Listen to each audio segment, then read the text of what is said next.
महादेवी वर्मा 26 मार्च 1907, 11 सितंबर 1987 हिंदी भाषा की कवयित्री थीं। वे हिंदी साहित्य में छायावादी युग के 4 प्रमुख स्तंभों में से एक मानी जाती हैं।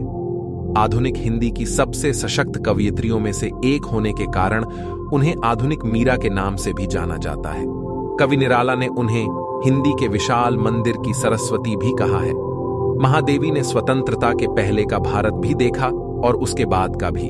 वे उन कवियों में से एक हैं जिन्होंने व्यापक समाज में काम करते हुए भारत के भीतर विद्यमान हाहाकार, रुदन को देखा, परखा और करुण होकर अंधकार को दूर करने वाली दृष्टि देने की कोशिश की। न केवल उनका काव्य बल्कि उनके समाज सुधार के कार्य और महिलाओं के प्रति चेतना भावना भी इस दृष्टि से प्रभावित रहे।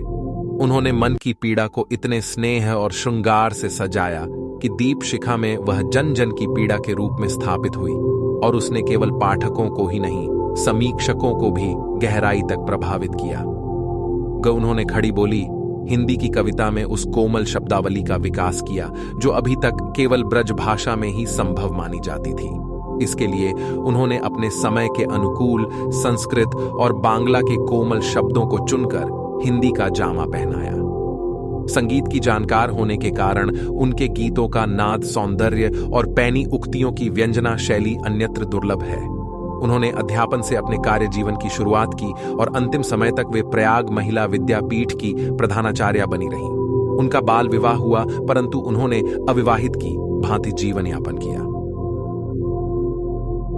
प्रतिभावान कवयित्री और गद्य लेखिका महादेवी वर्मा साहित्य और संगीत में निपुण होने के साथ साथ कुशल चित्रकार और सृजनात्मक अनुवादक भी थीं।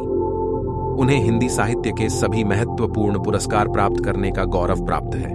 भारत के साहित्य आकाश में महादेवी वर्मा का नाम ध्रुव तारे की भांति प्रकाशमान है।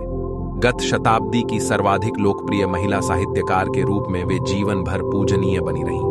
वे पशु पक्षी प्रेमी थीं, गाय उनको अति प्रिय थी। वर्ष 2007 उनका जन्म शताब्दी के रूप में मनाया गया। 27 अप्रैल 1982 को भारतीय साहित्य में अतुलनीय योगदान के लिए ज्ञानपीठ पुरस्कार से इन्हें सम्मानित किया गया था। गूगल ने इस दिवस की याद में वर्ष 2018 में गूगल डूडल के माध्यम से मनाया। महादेवी का जन्म 26 मार्च 1907 को प्रातः 8 बजे फर्रुखाबाद, उत्तर प्रदेश, भारत में हुआ। उनके परिवार में लगभग 200 वर्षों या 7 पीढ़ियों के बाद पहली बार पुत्री का जन्म हुआ था। अतः बाबा बाबू बांके बिहारी जी हर्ष से झूम उठे और इन्हें घर की देवी महादेवी मानते हुए पुत्री का नाम महादेवी रखा। उनके पिता श्री गोविंद प्रसाद वर्मा भागलपुर के एक कॉलेज में प्राध्यापक थे। उनकी माता का नाम हेमरानी देवी था। हेमरानी देवी बड़ी धर्मपरायण, कर्मनिष्ठ, भावुक एवं शाकाहारी महिला थीं। विवाह के समय अपने साथ सिंहासनासीन भगवान की मूर्ति भी लाई थीं। वे प्रतिदिन कई घंटे पूजा पाठ तथा रामायण, गीता एवं विनय पत्रिका का पारायण करती थीं और संगीत में भी उनकी अत्यधिक रुचि थी। इसके बिल्कुल विपरीत उनके पिता गोविंद प्रसाद वर्मा सुंदर, विद्वान, संगीत प्रेमी, नास्तिक, शिकार करने एवं घूमने के शौकीन, मांसाहारी तथा हंसमुख व्यक्ति थे। महादेवी वर्मा के मानस बंधुओं में सुमित्रा नंदन पंत एवं निराला का नाम लिया जा सकता है, जो उनसे जीवन पर्यंत राखी बंधवाते रहे। निराला जी से उनकी अत्यधिक निकटता थी। उनकी पुष्ट कलाइयों में महादेवी जी लगभग 40 वर्षों तक राखी बांधती रहीं। शिक्षा महादेवी जी की शिक्षा इंदौर में मिशन स्कूल से प्रारंभ हुई।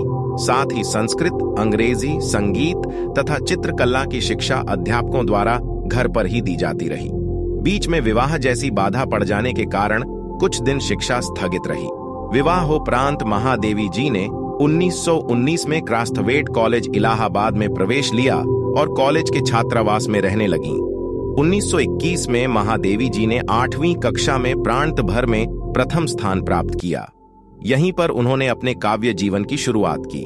वे 7 वर्ष की अवस्था से ही कविता लिखने लगी थीं और 1925 तक जब उन्होंने मैट्रिक की परीक्षा उत्तीर्ण की, वे एक सफल कवयित्री के रूप में प्रसिद्ध हो चुकी थीं। विभिन्न पत्र पत्रिकाओं में आपकी कविताओं का प्रकाशन होने लगा था। कॉलेज में सुभद्रा कुमारी चौहान के साथ उनकी घनिष्ठ मित्रता हो गई। सुभद्रा कुमारी चौहान महादेवी जी का हाथ पकड़कर सखियों के बीच में ले जाती और कहती, सुनो, ये कविता भी लिखती हैं। 1932 में जब उन्होंने इलाहाबाद विश्वविद्यालय से संस्कृत में एमए पास किया, तब तक उनके 2 कविता संग्रह नीहार तथा रश्मि प्रकाशित हो चुके थे।